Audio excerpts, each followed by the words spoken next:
Hello everyone, welcome to Deal Academics. तो आज की इस वीडियो में डिस्कस करने वाले हैं आपके क्लास 10th इकोनॉमिक्स का जो चैप्टर नंबर 1 है डेवलपमेंट, उसके बारे में डिस्कस करेंगे किसी और वीडियो के अंदर। लेकिन आज की इस वीडियो में मैं उस चैप्टर नंबर 1 डेवलपमेंट के मोस्ट इंपॉर्टेंट क्वेश्चंस आपके लिए लेकर आया हूँ। क्लास 10th के आपका जो चैप्टर नंबर 1 है डेवलपमेंट के जितने भी मोस्ट इंपॉर्टेंट क्वेश्चंस हैं, जो भी आपसे एग्जामिनेशन के अंदर पूछे जा सकते हैं या फिर आपके प्री बोर्ड एग्जामिनेशन में आ सकते हैं या फिर आपके बोर्ड एग्जामिनेशन में आ सकते हैं, वो सारे क्वेश्चंस मैंने इस वीडियो के अंदर डाल दिए हैं। जो भी इंपॉर्टेंट क्वेश्चंस हैं और जो आपका प्रीवियस ईयर क्वेश्चन का ट्रेंड है, वो सारे ट्रेंड को देखते हुए इस पीडीएफ के अंदर मैंने आपको क्वेश्चंस डाले गए हैं। तो जो क्वेश्चंस हैं वो सारे क्वेश्चंस मैं आपको एक्सप्लेन करता हुआ चलूँगा इस वीडियो के अंदर। बाकी आप जो है बस समझते हुए चलना, अगर आप इस वीडियो को पूरा देख लेते हो तो आपको जो है पूरा एक ओवरऑल चैप्टर का मैप मिल जाएगा कि क्या क्या चीज़ें जो है इस चैप्टर के अंदर हैं और कौन कौन से टॉपिक जो है वो इस चैप्टर के अंदर काफ़ी ज़्यादा इंपॉर्टेंट हैं। क्वेश्चन से ही आपको पता लग जाएगा कि कौन कौन से जो टॉपिक्स हैं वो इस चैप्टर के अंदर इंपॉर्टेंट होने वाले हैं। ठीक है, तो स्टार्ट करते हैं वीडियो को। तो आपका जो चैप्टर नंबर 1 है डेवलपमेंट, ठीक है। डेवलपमेंट बहुत ही बेसिक सा चैप्टर है और इसके अंदर आपको कोई घबराने वाली बात नहीं है। इकोनॉमिक्स जो है वो बस आपको थोड़ी सी डीप में समझनी पड़ेगी और काफ़ी फंडामेंटल क्वेश्चंस जो है इसके अंदर पूछे गए हैं आपसे। ठीक है, स्टार्ट करते हैं वीडियो को। सबसे पहले स्टार्ट करेंगे हम शॉर्ट क्वेश्चन से। शॉर्ट क्वेश्चन से आप जो है आराम से समझ सकते हो पूरे चैप्टर को। शॉर्ट क्वेश्चन से आप जो है पता लग जाएगा आपको ओवरऑल की चैप्टर में कौन कौन से टॉपिक्स इंपॉर्टेंट हैं। सारे क्वेश्चंस को ढंग से एक्सप्लेन करूंगा। बाकी अगर आपको तब भी कोई डाउट रहे तो आप कमेंट सेक्शन में बता दीजिएगा। ठीक है, तो स्टार्ट करते हैं पहले क्वेश्चन से। तो पहला क्वेश्चन इसके अंदर कह रहा है कि देखो, सबसे पहला जो चैप्टर का पार्ट स्टार्ट होता है जिसमें सबसे पहली जो बेसिक बात पूछी जाती है कि डेवलपमेंट ही चैप्टर का नाम है। डेवलपमेंट क्या होता है, व्हाट इज डेवलपमेंट। तो डेवलपमेंट क्या होता है कि development is any improvement in standard of living of people. यानी कि डेवलपमेंट का क्या मतलब होता है। डेवलपमेंट का मतलब होता है जो लोगों का रहन सहन का तरीका है उसके अंदर जब उसके स्टैंडर्ड में इम्प्रूवमेंट आ जाता है इन अ स्पेसिफिक कंट्री, किसी भी एक कंट्री के अंदर। It includes factors related to money such as wealth. ठीक है, इसके अंदर एक फैक्टर जो कि काफ़ी इंपॉर्टेंट है वो मनी काफ़ी ज़्यादा इंपॉर्टेंट फैक्टर होता है, क्योंकि किसी भी कंट्री के डेवलपमेंट के अंदर किसी भी कंट्री का जो डेवलपमेंट है वो तभी मैटर करता है या फिर वो तभी कंसिडर किया जाता है जब उसके अंदर इकोनॉमिक ग्रोथ होती है। इकोनॉमिक ग्रोथ का मतलब है यहाँ पर मनी से रिलेटेड जब ग्रोथ होती है, सच एज वेल्थ। ठीक है, which we call economic factors, जिसे हम इकोनॉमिक फैक्टर्स बोलते हैं। And factors related to people such as literacy, और लोगों से रिलेटेड फैक्टर्स जैसे कि लिटरेसी। लिटरेसी का मतलब होता है कि कितने लोग जो है उस कंट्री के अंदर एजुकेटेड हैं और कितने लोग जो है उस कंट्री के अंदर अनएजुकेटेड हैं। वो सारी बातें जो है लिटरेसी के अंदर आती है, जो कि हम आगे वीडियो के अंदर डिस्कस करने वाले हैं। बस आपको अभी बेसिकली ये समझना है which we call social factors. ठीक है, जिन्हें हम सोशल फैक्टर्स बोलते हैं। डेवलपमेंट का मतलब होता है कि किसी भी कंट्री के लोगों के स्टैंडर्ड में डेवलपमेंट आना या फिर इम्प्रूवमेंट आना। और इसके अंदर कई सारे फैक्टर से रिलेटेड होते हैं, जैसे कि मनी यानी कि वेल्थ में इम्प्रूवमेंट आना लोगों के, और उस कंट्री के लोगों के जो सोशल फैक्टर्स हैं उनके अंदर भी इम्प्रूवमेंट आना। सोशल फैक्टर्स का मतलब होता है अगर एक कंट्री के लोग जो हैं एजुकेटेड होंगे, उनके पास एजुकेशन होगी, तभी वो जो है उस डेवलपमेंट के अंदर काउंट किए जाएंगे। उनके अंदर जब वो एजुकेटेड होंगे, उनके पास लिटरेसी होगी, उनके पास वेल्थ होगी और उनका जो स्टैंडर्ड ऑफ लिविंग होगा वो काफ़ी इम्प्रूव्ड होगा as compared to other countries, तब जाके हम उसे डेवलपमेंट बोल पाएंगे। ठीक है, तो आपको बेसिक सा टर्म जो है वो डेवलपमेंट समझ में आ गया होगा कि डेवलपमेंट किसी भी कंट्री का क्या होता है। डेवलपमेंट में 3 चीज़ें आपको इंक्लूड करनी है। डेवलपमेंट क्या होता है, एक इम्प्रूवमेंट होता है लोगों के स्टैंडर्ड में, ठीक है, और जिसमें कई सारे फैक्टर्स जैसे कि मनी और वेल्थ यूज़ होते हैं। ठीक है, जिन्हें हम इकोनॉमिक फैक्टर्स बोलते हैं। और डेवलपमेंट रिलेटेड होता है कुछ फैक्टर्स जैसे कि लिटरेसी, जो कि आपके सोशल फैक्टर्स होते हैं। लिटरेसी मैंने आपको समझाया कि जो कंट्री है उसके अंदर लोग एजुकेटेड हैं या नॉन एजुकेटेड हैं। ठीक है, ये आपको डेवलपमेंट का बेसिक जो मीनिंग है वो आपको समझ में आ गया होगा कि किसी भी कंट्री के अंदर लोगों के जो स्टैंडर्ड है उसके अंदर डेवलपमेंट आना, या फिर जो मनी है और जो वेल्थ है उसके अंदर डेवलपमेंट आना, या फिर सोशल फैक्टर्स जैसे कि लिटरेसी में डेवलपमेंट आना, तो उसे ही हम क्या बोलते हैं, एक कंट्री का डेवलपमेंट बोलते हैं। नेक्स्ट क्वेश्चन पर चलते हैं। नेक्स्ट क्वेश्चन आपका कह रहा है कि mention any 2 development goals of a landless rural labourer. ठीक है, तो यहाँ पर जो है आपको 2 डेवलपमेंट गोल्स बताने हैं एक लैंडलेस रूरल लेबरर के। यानी कि मान लो एक गांव है, गांव के अंदर जो रूरल लेबरर होता है, यानी कि जो मेहनत मजदूरी करने वाला व्यक्ति होता है, ठीक है, जिसके पास कोई भी ज़मीन नहीं होती, उसके लिए डेवलपमेंट का क्या मतलब है, ठीक है, उसके लिए डेवलपमेंट क्या हो सकती है, या फिर वो अपने लिए डेवलपमेंट को किस रूप से देखता है, यही आपको इस क्वेश्चन के अंदर पूछा गया है। कि समझ लो कि आप एक लैंडलेस रूरल लेबरर हो, यानी कि आपके पास कोई भी ज़मीन नहीं है और आप एक मजदूर हो, ठीक है, तो आपके लिए डेवलपमेंट का क्या मतलब होगा और आपके लिए डेवलपमेंट का क्या गोल होगा, आप किस तरीके से डेवलपमेंट को देखना चाहोगे अपने लिए, ठीक है। तो इसमें क्या है, तो एक लैंडलेस रूरल लेबरर के लिए, जो एक मजदूर है, उसके लिए उसे चाहिए कि उसे ज़्यादा दिन काम मिले, more days of work and better wages, और उसकी जो आय है वो बढ़ा दी जाए, यानी कि उसको जो पैसे मिलते हैं पर दिन वो उसे बढ़ा के मिले, ठीक है। तो यही क्या है, उसके लिए एक डेवलपमेंट गोल है।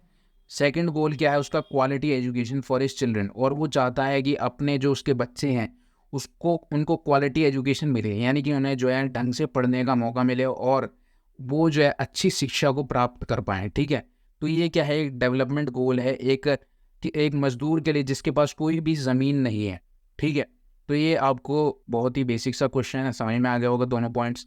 आपको ये चीज़ देखो, इकोनॉमिक्स ऐसे चैप्टर है, इसके अंदर कुछ ऐसे टर्म्स आएँगे जिसमें आपको अपने ऊपर बात लेनी है, आपको उस जगह पर खड़ा होना है, यानी कि आपको अपने पॉइंट ऑफ व्यू से अगर आप सोचोगे तो आपको इकोनॉमिक्स अच्छे से समझ में आ जाएगी और बहुत ही जल्दी समझ में आएगी, ठीक है। थर्ड क्वेश्चन पर चलते हैं। थर्ड क्वेश्चन कह रहा है कि mention any two development goals of a girl, यानी कि एक लड़की जो है उसके लिए डेवलपमेंट का क्या मतलब होता है, उसके दो डेवलपमेंट गोल्स बताने हैं। पहला क्या है कि एक लड़की चाहती है, एक लड़की के लिए डेवलपमेंट गोल होता है कि उसको जेंडर इक्वालिटी मिले, यानी कि जेंडर जो मेल और फीमेल है उसके अंदर जेंडर की इक्वालिटी मिले। सेकंड है गर्ल्स एम्पावरमेंट, यानी कि गर्ल्स एम्पावरमेंट आपको पता ही है कि यानी कि उसकी जो उसके जो राइट्स हैं, उसकी जो फ्रीडम है, उसको एक्सप्रेस करने का मौका मिले और वो एम्पावर हो, ठीक है।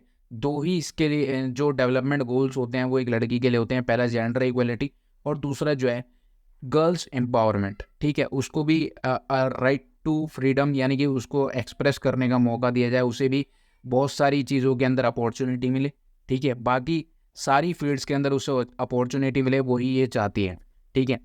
अब फोर्थ क्वेश्चन पर चलते हैं। फोर्थ क्वेश्चन क्या कह रहा है, फोर्थ क्वेश्चन कह रहा है कि why do some people oppose dams, ठीक है।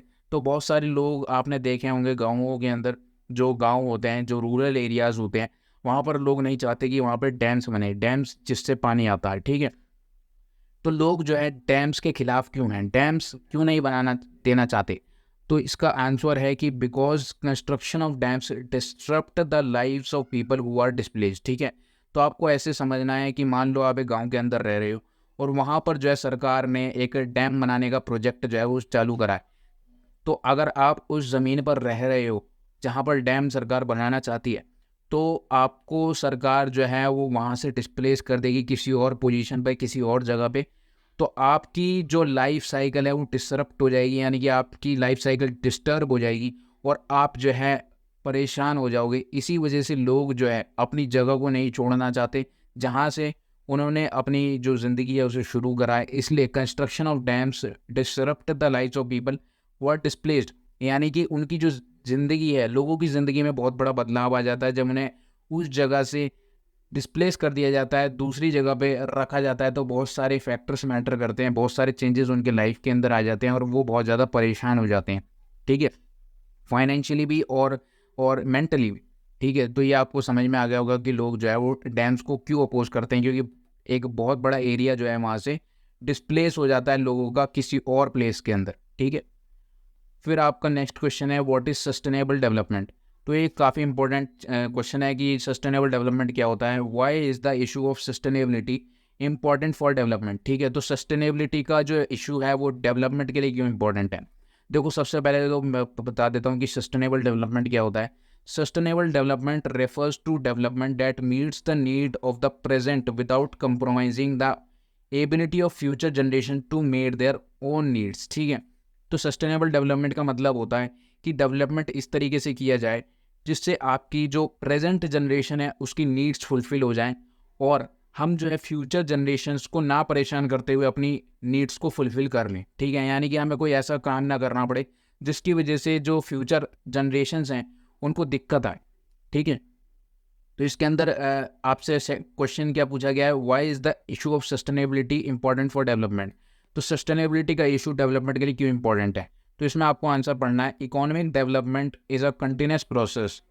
ठीक है, इकोनॉमिक डेवलपमेंट तो देखो होता ही रहता है, ठीक है, कंट्री के अंदर resources are to be used in such a way that they are not exploited. ठीक है, जो भी हमारे एनवायरनमेंट में रिसोर्सेज अवेलेबल हैं, हमें उन्हें इस तरीके से, इस प्रकार से यूज़ करना चाहिए कि उनका एक्सप्लॉइटेशन ना हो, यानी कि वो उनका गलत इस्तेमाल ना हो। At the same time development should not harm the environment, और डेवलपमेंट इस तरीके से होना चाहिए जिससे हमारे एनवायरनमेंट को कोई भी नुकसान ना पहुंचे। ठीक है, सेकंड पॉइंट कहता है इसका, it is desirable because everyone would certainly like the present level of development to go further or at least be maintained for future generation. तो ये इसलिए डिजायरेबल है, इसलिए ज़रूरी है क्योंकि हर व्यक्ति चाहता है, everyone would certainly like the present level of development, क्योंकि सब चाहते हैं कि जो प्रेजेंट लेवल का डेवलपमेंट है वो आपका सही से चलता रहे और एटलीस्ट भी maintained for the future generation, और इतना डेवलपमेंट चलता रहे कि जो फ्यूचर जनरेशन्स हैं उनको भी कोई परेशानी ना हो।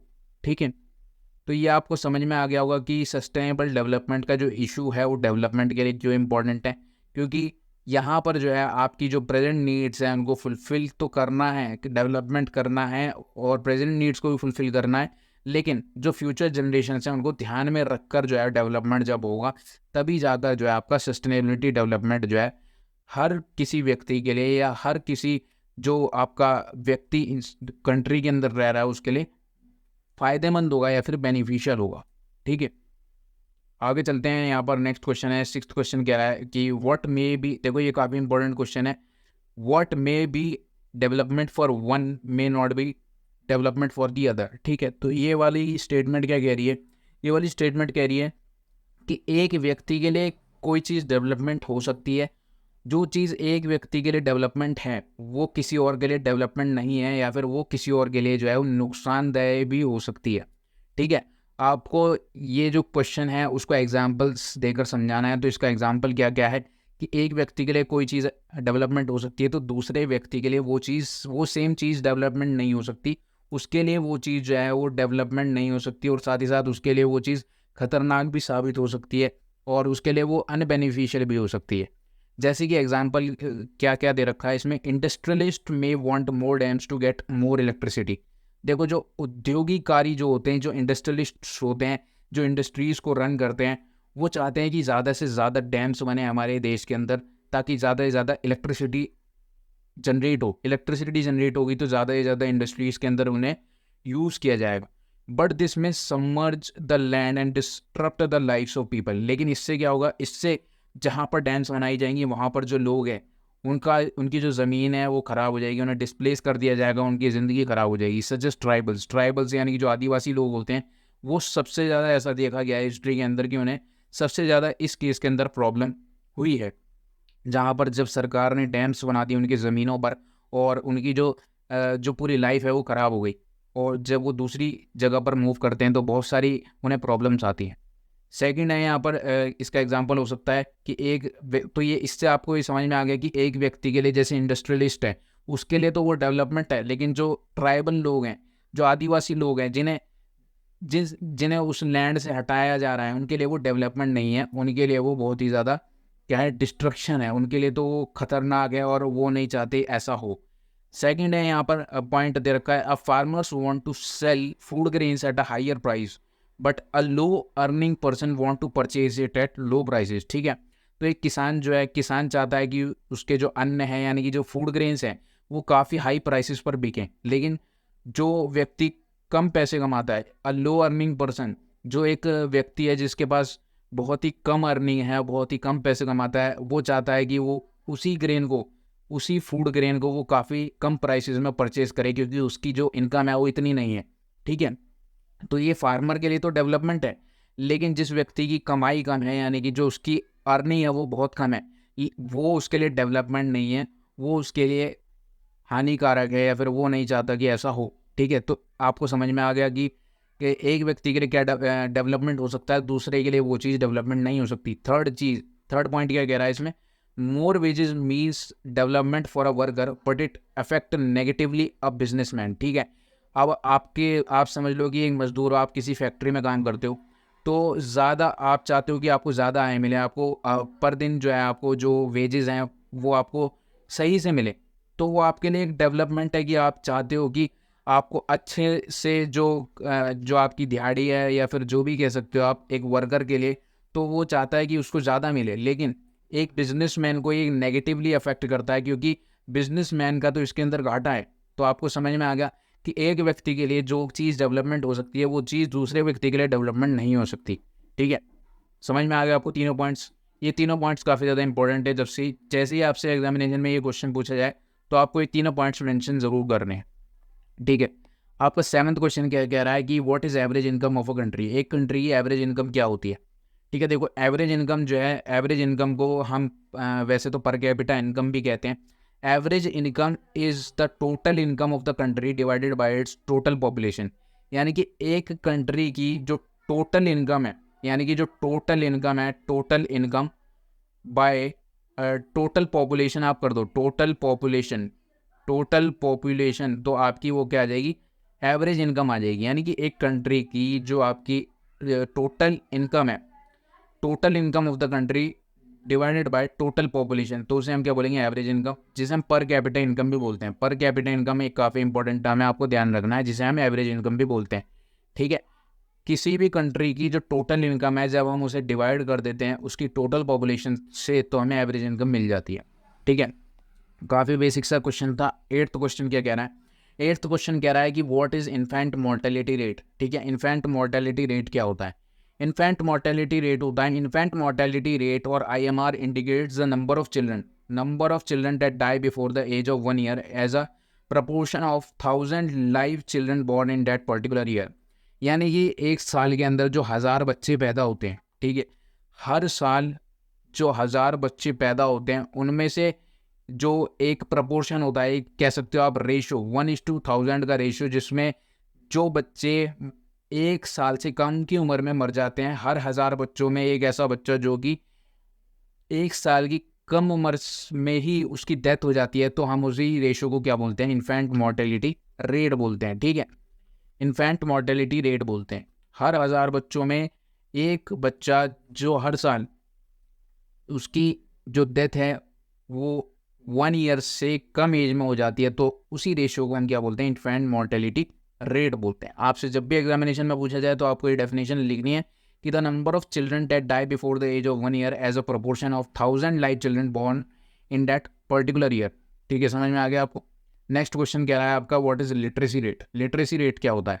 देखो भाई, literacy rate measures the proportion of literate population in the 7 and above age. यानी कि लिटरेसी रेट जो है वो मेजर करता है प्रोपोर्शन को, रेशियो को of literate population in the 7 and the above age. यानी कि 7 साल से ऊपर वाले जो बच्चे हैं उनको जब हम जो 7 साल से ऊपर वाले जो भी बच्चे हैं उनको हम काउंट करते हैं, जब उनकी लिटरेसी के अंदर, यानी कि जब वो एजुकेटेड होते हैं या नहीं होते हैं, तो उसी प्रपोर्शन को, उसी रेशियो को हम क्या बोलते हैं, उसी को हम क्या बोलते हैं, लिटरेसी रेट बोलते हैं, किसी भी स्टेट का।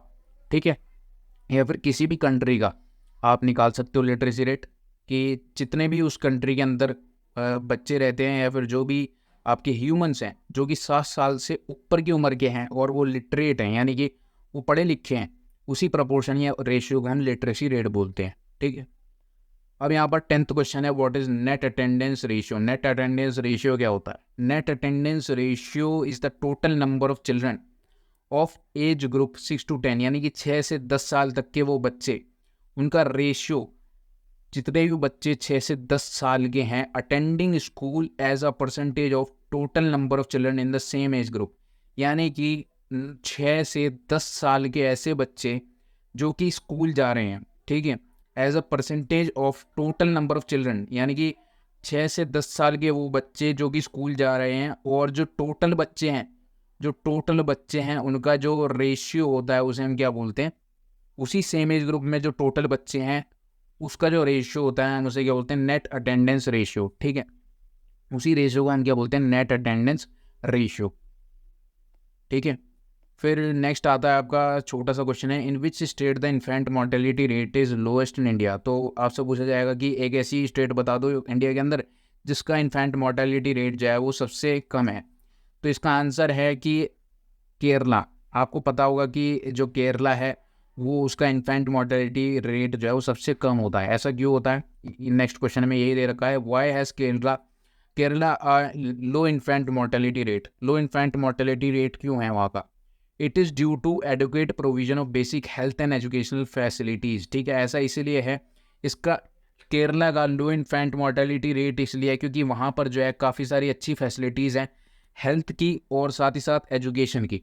जब अच्छी फैसिलिटीज़ होंगी तो जाहिर सी बात है कि 6 से 10 साल की उम्र के जो बच्चे हैं वो ज़्यादा से ज़्यादा स्कूल जाएंगे और स्कूल को अटेंड करेंगे क्योंकि वहाँ पर हेल्थ और एजुकेशन की प्रोविज़न है, यानी कि फैसिलिटी अवेलेबल है। ठीक है, आपको समझ में आ गया, क्योंकि इसलिए वहाँ पर जो लो इन्फेंट मोर्टेलिटी रेट है केरला के अंदर। ठीक है, अब आपसे पूछा जाएगा कि 13 what is the most important components for comparing different countries. ठीक है, एक ऐसा कंपोनेंट जो कि अलग अलग कंट्रीज़ को कंपेयर करने के लिए यूज़ होता है वो होता है आपका पर कैपिटा इनकम, जिसे हम एवरेज इनकम भी बोलते हैं। ठीक है, अब आते हैं आपका 14th क्वेश्चन पे। 14th क्वेश्चन कहता है कि which countries have been categorised as rich countries according to the world development report. ठीक है, तो वर्ल्ड डेवलपमेंट रिपोर्ट के अकॉर्डिंग कौन सी ऐसी कंट्रीज हैं जिन्हें रिच कंट्रीज के अंदर कैटेगराइज करा गया है, जिन्हें बोला गया है कि वो रिच कंट्रीज में आती हैं। ठीक है, तो आंसर क्या है इसका? कंट्रीज विथ पर capita income of $12 12,276 per annum, यानी कि ऐसी कंट्रीज जो कि जिनकी जो पर कैपिटा इनकम है वो हर साल $12,276 है एंड अबव इन 2010। ये आपकी रिपोर्ट है 2010 की, आर कॉल्ड रिच कंट्रीज। तो इन कंट्रीज को वर्ल्ड डेवलपमेंट रिपोर्ट के अकॉर्डिंग रिच कंट्रीज की कैटेगरी में डाला गया है। ठीक है, समझ में आ गया आपको? तो 2010 की ये बात है, रिपोर्ट है कि वर्ल्ड डेवलपमेंट रिपोर्ट के अकॉर्डिंग ऐसी कंट्रीज जिनकी पर कैपिटा इनकम जो है $12,276 पर एनम है पर साल, हर साल की जो इनकम है वो $12,276 है या फिर उससे ऊपर है, उन्हें रिच कंट्रीज कहा गया है। ठीक है, अब 15th क्वेश्चन आता है आपका कि what is public distribution system. Public distribution system क्या होता है? पब्लिक डिस्ट्रीब्यूशन सिस्टम, देखो ये बहुत ही बेसिक टर्म है जो कि आपकी डेली लाइफ के अंदर यूज होता है। It is a food security program under which government provide food, grains and other essential items to poor at affordable price। तो पब्लिक डिस्ट्रीब्यूशन सिस्टम यानी कि ये आपका जो आपका जो राशन सिस्टम है, राशन सिस्टम भी इसे बोला जाता है पब्लिक डिस्ट्रीब्यूशन सिस्टम के अंदर, कि जो गवर्नमेंट है वो as a food security programme food grains यानी कि जो अनाज है वो अनाज और दूसरे एसेंशियल आइटम्स जो है वो गरीब लोगों को प्रोवाइड करती है काफ़ी अफोर्डेबल प्राइस पर या फिर अफोर्डेबल रेट्स पर, जिस पे वो जो है आराम से उसे एक्सेस कर सकते हैं। ठीक है, जो फूड ग्रेन्स हैं और जो दूसरे खाने पीने के आइटम्स हैं वो सरकार प्रोवाइड करती है गरीब लोगों को इस पब्लिक डिस्ट्रीब्यूशन सिस्टम के अंदर। ठीक है, ताकि उन्हें कोई भी प्रॉब्लम ना हो फूड से रिलेटेड। आगे चलते हैं, नेक्स्ट क्वेश्चन कह रहा है कि what are the 3 components of human development index. तो जो ह्यूमन डेवलपमेंट इंडेक्स होता है उसके अंदर 3 कंपोनेंट्स कौन कौन से होते हैं? तो पहला कंपोनेंट होता है पर कैपिटा इनकम, दूसरा होता है लाइफ एक्सपेक्टेंसी और तीसरा होता है लिटरेसी रेट। ठीक है, ह्यूमन डेवलपमेंट इंडेक्स के अंदर 3 कंपोनेंट्स आते हैं। इसमें से अपन जो है पर कैपिटा इनकम डिस्कस कर चुके हैं, लिटरेसी रेट डिस्कस कर चुके हैं, लाइफ एक्सपेक्टेंसी आपको अभी वीडियो के आगे मैं बताने वाला हूँ। ठीक है, बस आपको इतना ध्यान रखना है कि ह्यूमन डेवलपमेंट इंडेक्स के अंदर तीनों चीज़ें आती हैं, तीनों फैक्टर्स आते हैं या फिर तीनों कंपोनेंट्स इसके यही हैं। आगे बात करते हैं कि what do you mean by life expectancy. देखो लाइफ एक्सपेक्टेंसी काफ़ी इंपॉर्टेंट पार्ट है, बहुत सारे बच्चे इसे भूल जाते हैं। ठीक है, लाइफ एक्सपेक्टेंसी क्या होता है?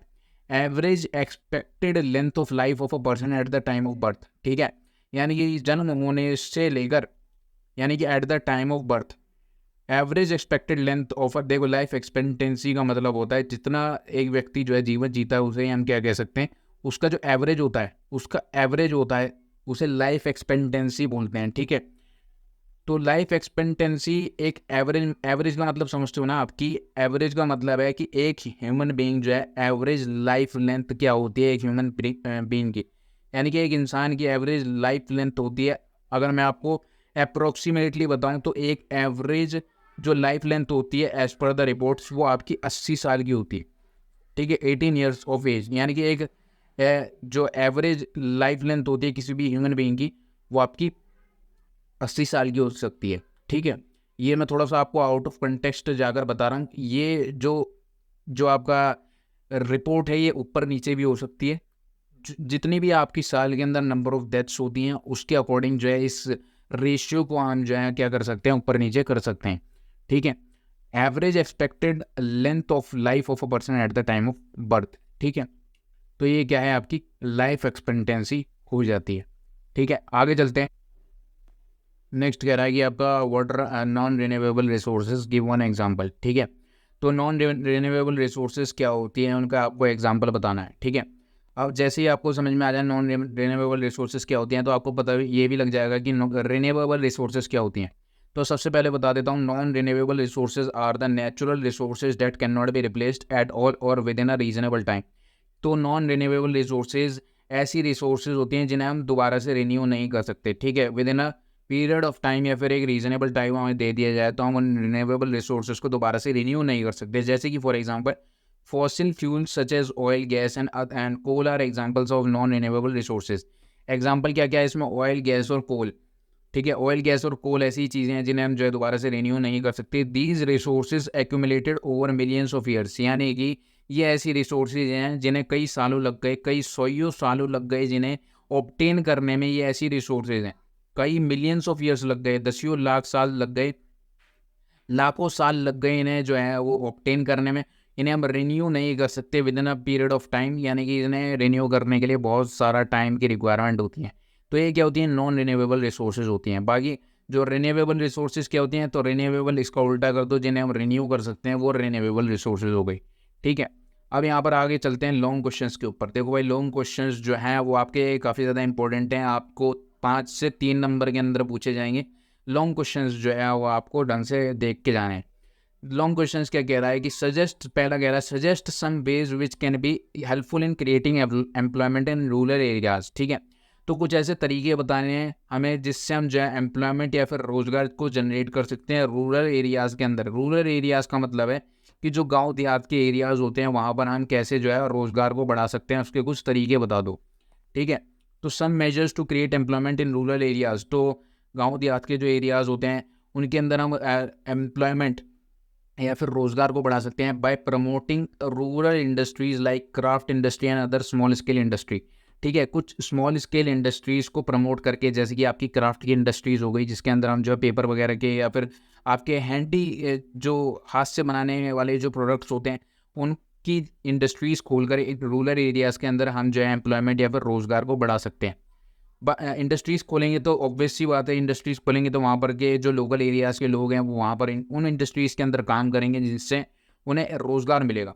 सेकंड है by providing them skill based training, हम जो है उन्हें स्किल बेस्ड ट्रेनिंग प्रोवाइड कर सकते हैं जिसके अंदर हम उन्हें जो है कोई भी एक पर्टिकुलर स्किल सिखा सकते हैं जिससे वो जो है उस स्किल को सीख कर किसी भी रोज़गार के अंदर अपनी जो है जो कह सकते हो कि आप उनका भाग ले सकते हैं, ठीक है, अपना पार्ट ले सकते हैं। थर्ड है आपका by supporting them financially to established self employment, ठीक है। यानी कि उन्हें जो है फाइनेंशियल हेल्प कर सकते हैं, उन्हें पैसे वगैरह दे सकते हैं। उन्हें पैसे किस लिए दे सकते हैं, ताकि वो अपना खुद का एक रोज़गार ढूंढ न लें या फिर वो कह सकते हो आप अपना खुद का एक रोज़गार खोलने का मतलब है यहाँ पर आप एक छोटा सा स्मॉल स्केल पर बिजनेस भी स्टार्ट करवा सकते हैं हम उनका, उन्हें फाइनेंशियली हेल्प कर, ठीक है। तो ये क्या हो गया आपका, ये आपके 3 आपके फैक्टर क्या हो गए, 3 तरीके हो गए जिससे हम जो है एम्प्लॉयमेंट को जनरेट कर सकते हैं रूरल एरियाज़ के अंदर, जो आपके गाँव देहात के एरियाज़ होते हैं वहाँ पर। समझ में आ गया आपको। सेकंड कह रहा है कि what can be the aspirations or goals of a prosperous farmer of Punjab, यानी कि पंजाब का एक जो किसान है उसके लिए क्या क्या गोल्स हो सकते हैं, ठीक है, उसके क्या क्या गोल्स हो सकते हैं, वो क्या क्या चाहता है, ठीक है। तो एक पंजाब का जो किसान है वो क्या क्या चाहता है कि higher support prices for their crop, यानी कि जो सरकार जो उन्हें सपोर्ट प्राइसेस दे वो काफ़ी हाई दाम पर दे, ठीक है, ताकि वो जो है फसलों को ढंग से उगा पाएँ। सेकेंड है hard working and cheap labours, ठीक है। उन्हें ऐसे किसानों को ऐसे वर्कर्स चाहिए, ऐसे लेबर्स चाहिए, ऐसे मजदूर चाहिए जो कि एक तो हार्ड वर्किंग हो, जो बहुत ही मेहनत से काम करते हैं और उनके चीप प्राइसेस हो, यानी कि वो सैलरी भी कम लें और वो काम भी ज़्यादा करें। थर्ड है आपका to settle their children abroad.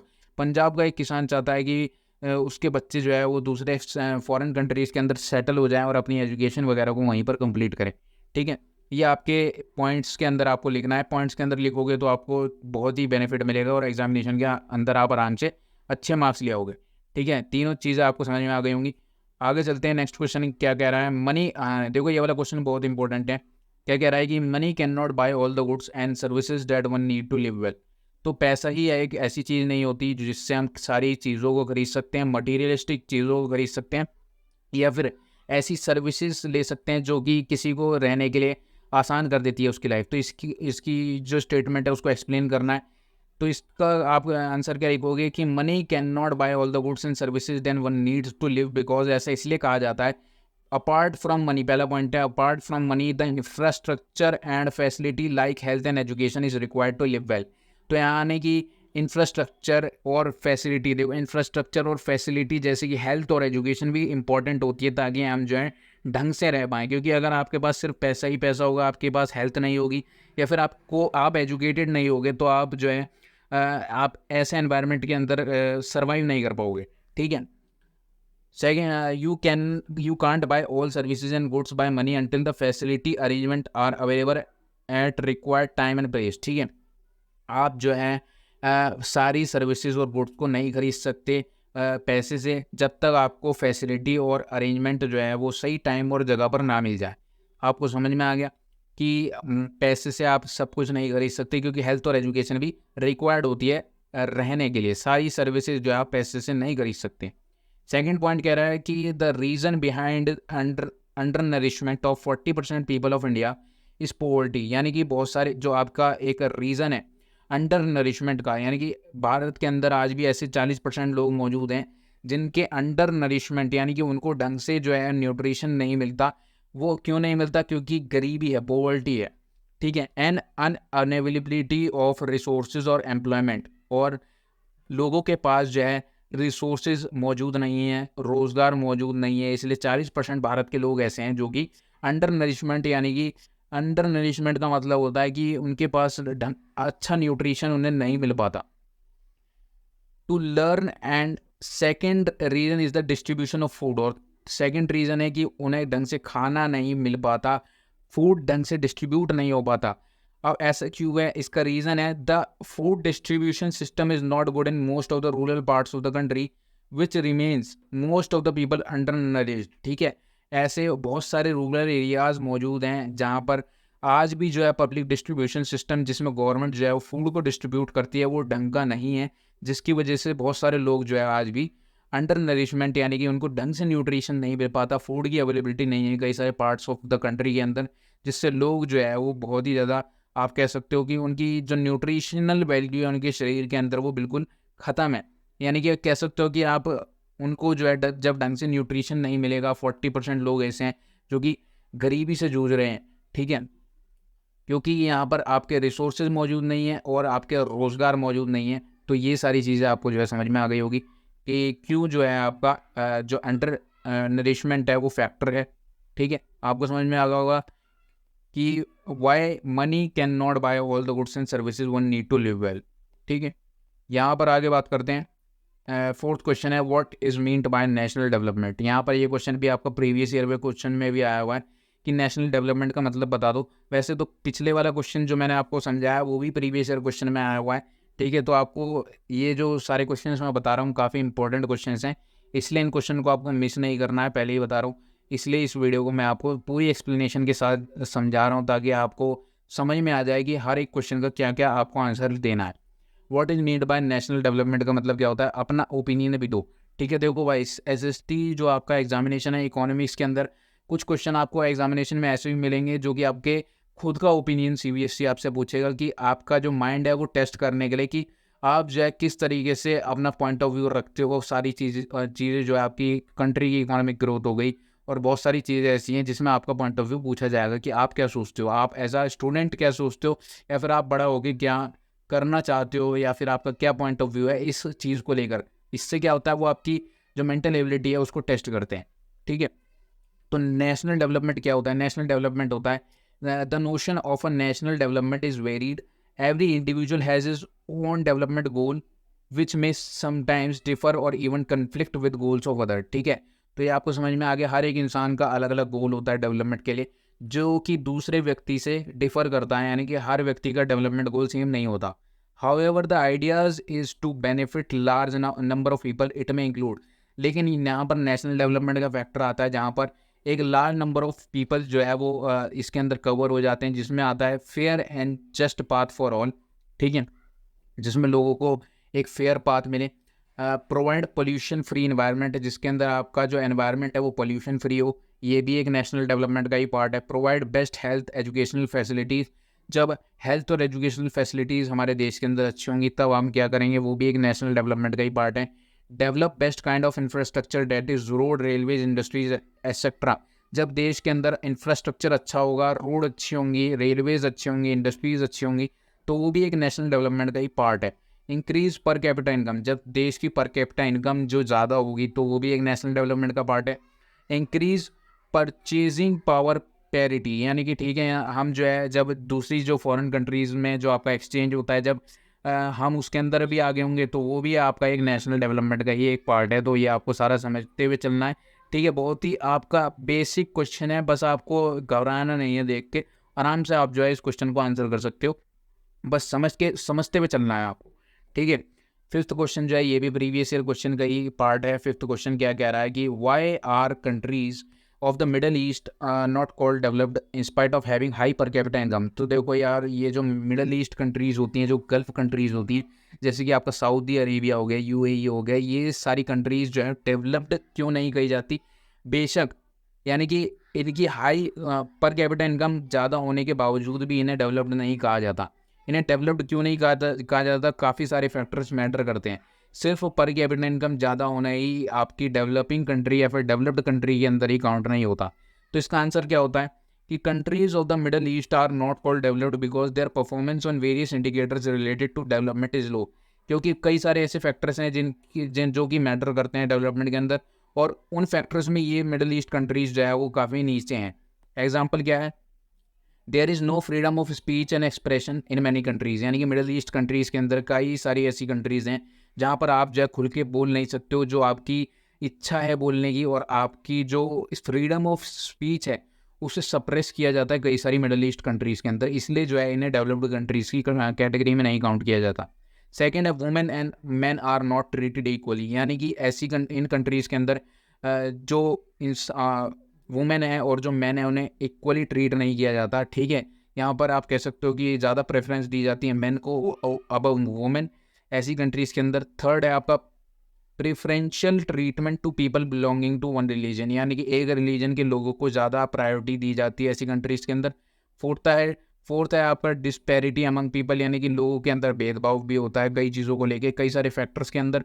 और पांचवा फैक्टर है कि health indicators are not good, यानी कि हेल्थ इंडिकेटर्स यहाँ पर इन कंट्रीज़ के अंदर अच्छे नहीं हैं। तो ये 5 फैक्टर्स आपको लिखने हैं कि मिडल ईस्ट कंट्रीज़ को डेवलप्ड कंट्रीज़ की कैटेगरी में क्यों नहीं काउंट किया जाता, उनकी पर कैपिटा इनकम ज़्यादा होने के बावजूद भी। ठीक है, चलते हैं नेक्स्ट क्वेश्चन के ऊपर, तो ये आपको समझ में आ गया होगा। छठा पॉइंट देखो, छठा पॉइंट जो है काफ़ी आपका कह सकते हो क्वेश्चन भी इंपॉर्टेंट है। छठा क्वेश्चन जो है आपका, छठा क्वेश्चन काफ़ी इंपॉर्टेंट है।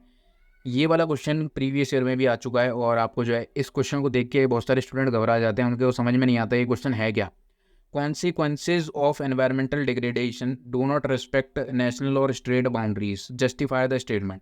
तो देखो, एनवायरमेंटल डिग्रेडेशन एक ऐसा टॉपिक है जिसके अंदर आपको जो है कंट्री और स्टेट जो है मैटर नहीं करती, या फिर उसका जो बॉर्डर है वो मैटर नहीं करता। यानी कि आप चाहे इंडिया में रह रहे हो, नेपाल में रह रहे हो, भूटान में रह रहे हो, या फिर आप किसी भी अदर कंट्री के अंदर रह रहे हो, तो एनवायरमेंटल डिग्रेडेशन सभी जगह हो रहा है। इसलिए ये जो डिग्रेडेशन है इसके अंदर किसी भी आपकी बाउंड्री जो है वो मैटर नहीं करती। एनवायरमेंटल डिग्रेडेशन तो एनवायरमेंटल डिग्रेडेशन है। एनवायरमेंटल डिग्रेडेशन का बेसिकली यहाँ पर मतलब है कि आपकी एनवायरनमेंट जो है वो डिग्रेड हो रही है, चाहे वो आपका डिफॉरेस्टेशन से हो रही हो या फिर एनवायरनमेंट के अंदर जो आपका पोल्यूशन वगैरह हो रहा है उससे हो रही हो। तो इसको स्टेटमेंट का मतलब क्या है, क्या कह रहा है कि consequences of environmental degradation do not respect national or state boundaries, this issue is no longer a regional or national issue है। ये इशू जो है वो रीजन या फिर नेशनल इशू नहीं है, our future is linked together, यानी कि हमारा जो फ्यूचर है वो एक दूसरे के साथ लिंक्ड है। Sustainability of development is essential for all the mankind and it is our common responsibility to save the environment. यानी कि जो सस्टेनेबिलिटी का जो इशू है कि आपकी प्रेजेंट नीड्स को फुलफिल करते हुए आपकी फ्यूचर जो जनरेशन है उनकी नीड्स को आपको ध्यान में रखते हुए ऐसे डेवलपमेंट करना, और ये जो सारी मैनकाइंड के लिए ज़रूरी है, सारे लोगों के लिए ज़रूरी है, चाहे आप किसी भी कंट्री के अंदर रह रहे हो, और ये हमारी कॉमन रिस्पॉन्सिबिलिटी है ताकि हम एनवायरनमेंट को सेव कर पाएँ। Now these days it is a matter of discussion among different countries of the world, यानी कि एनवायरमेंटल डिग्रेडेशन एक ऐसा मैटर है जो कि एक देश तक ही सीमित नहीं है। अलग अलग देशों के अंदर जो आपके पूरी दुनिया के अलग अलग देश हैं, ये सभी का मैटर है। जैसे global warming, acid rain etcetera are not to be controlled by one nation, यानी कि ग्लोबल वार्मिंग हो गया, एसिड रेन हो गया, ये सारे क्या है एक नेशन के दौरान या फिर एक कंट्री के बस में, कंट्रोल में नहीं है। ये सभी देशों के पॉइंट ऑफ व्यू से मैटर करता है।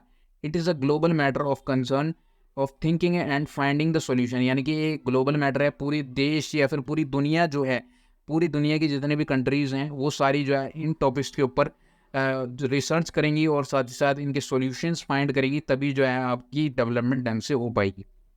ठीक है, ये आपको समझ में आ गया होगा कि कॉन्सिक्वेंसेज ऑफ एनवायरमेंटल डिग्रेडेशन जो है एक ऐसा मैटर है जो एक कंट्री तक नहीं सीमित है, बल्कि देश और दुनिया की सारी कंट्रीज जो है एक ग्लोबल मैटर है। सभी को इस इशू के ऊपर सोचना चाहिए और इसके सॉल्यूशन को निकालना चाहिए। ठीक है, आगे चलते हैं। यहाँ पर आपका 7th क्वेश्चन आता है कि apart from salary what other goals can you have in mind while taking up a new job, यानी कि अगर आप एक नई जॉब करना चाहते हो या फिर एक नई जॉब कर रहे हो तो सैलरी के अलावा आप कौन कौन से फैक्टर्स को देखोगे। एक्सप्लेन। पहला आपका सिक्योरिटी होनी चाहिए जॉब के अंदर, ठीक है, आपकी जॉब के अंदर सिक्योरिटी होनी चाहिए। दूसरा आपका वर्किंग एनवायरनमेंट, जहाँ पर आप काम कर रहे हो उसका एनवायरनमेंट अच्छा होना चाहिए। अपॉर्चुनिटी टू लर्न, यानी कि आपको एक ऐसी अपॉर्चुनिटी मिलनी चाहिए जिसमें आप काम करने के साथ साथ आप कुछ सीख भी रहे हो। फोर्थ है आपका पोल्यूशन फ्रॉम एनवायरनमेंट, यानी कि एनवायरनमेंट से आपका जो पोल्यूशन है वो भी एक काफ़ी अच्छा फैक्टर है जो कि मैटर करता है। यानी कि ऐसे एनवायरनमेंट में अगर आप जॉब करोगे जहाँ पर बहुत ज़्यादा पोल्यूशन है तो वो आपकी हेल्थ को भी बहुत ज़्यादा अफेक्ट करेगा। ठीक है, ये फैक्टर्स थे जो कि आप जो है सैलरी के अलावा देखोगे वाइल डूइंग अ जॉब। अब यहाँ पर एक बहुत इंपॉर्टेंट क्वेश्चन आता है जिसके अंदर आपकी अंडर डेवलप्ड कंट्रीज़ और आपकी डेवलप्ड कंट्रीज़ के बीच में डिफरेंस पूछा जाएगा। Distinguish between under developed countries and developed countries. तो इसका आंसर क्या है? डेवलप्ड कंट्रीज़ क्या होती हैं? डेवलप्ड कंट्रीज़ क्या होती हैं? These countries have high per capita income, यानी कि डेवलप्ड कंट्रीज़ ऐसी कंट्रीज़ होती हैं जिनकी पर कैपिटा इनकम हाई होती है। दूसरा, the standard of living of the people is high, यानी कि लोगों का स्टैंडर्ड काफ़ी हाई होता है। For example United states of America, UK हो गया, जापान हो गया, यूनाइटेड किंगडम हो गया, जापान हो गया, ये सारी ऐसी कंट्रीज़ हैं जिनका जो कि डेवलप्ड कंट्रीज़ के अंदर काउंट करी जाती हैं। ठीक है, फिर आते हैं अंडर डेवलप्ड कंट्रीज़ के अंदर। अंडर डेवलप्ड कंट्रीज़ ऐसी कंट्रीज़ होती हैं, दीज कंट्रीज़ हैव लो पर कैपिटा इनकम, इनकी जो पर कैपिटा इनकम है वो काफ़ी कम होती है। Standard of living of the people is low, ये जो स्टैंडर्ड होता है लोग रहने सहने का लोगों का काफ़ी लो होता है। फॉर एग्जांपल नेपाल और पाकिस्तान जैसी जो कंट्रीज़ हैं वो अंडर डेवलप्ड कंट्रीज़ की कैटेगरी में काउंट करी जाती हैं। ठीक है, ये आपको डिफरेंस, तीनों पॉइंट्स का जो डिफरेंस है वो आपको लिखना है टेबल बनाकर जब भी आपसे एग्जामिनेशन में ये क्वेश्चन पूछा जाए। ठीक है, तो बाकी इस वीडियो को यहीं पर एंड करते हैं। ठीक है, ये जितने भी क्वेश्चंस थे ये काफ़ी ज़्यादा इंपॉर्टेंट क्वेश्चन है, काफ़ी ज़्यादा क्वेश्चंस जो है वो आपको मिल जाएंगे कि ये सारे क्वेश्चंस जो है आपसे एग्जामिनेशन में कभी ना कभी तो पूछे जाएंगे, या तो आपके यूनिट टेस्ट में पूछे जाएंगे या आपके प्री बोर्ड में या आपके बोर्ड में। ठीक है, तो ये सारे क्वेश्चन जो है काफ़ी मोस्ट इंपॉर्टेंट क्वेश्चन की कैटेगरी में रखे गए हैं, इसलिए जो है ये सारे क्वेश्चन आपके साथ डिस्कस कर दिया। बाकी आपको इन क्वेश्चन से रिलेटेड कोई भी डाउट हो तो आप कमेंट सेक्शन में ज़रूर बताइएगा। ठीक है, बाकी मिलते हैं नेक्स्ट वीडियो के अंदर। Thank you for watching. बाकी अगर आपको इन क्वेश्चन ये जितने भी क्वेश्चन हैं इन क्वेश्चंस की एक पीडीएफ चाहिए तो पीडीएफ का लिंक मैं आपको डिस्क्रिप्शन बॉक्स में प्रोवाइड कर रहा हूँ, वहाँ से जाकर जो है आप इस पीडीएफ को एक्सेस कर सकते हो।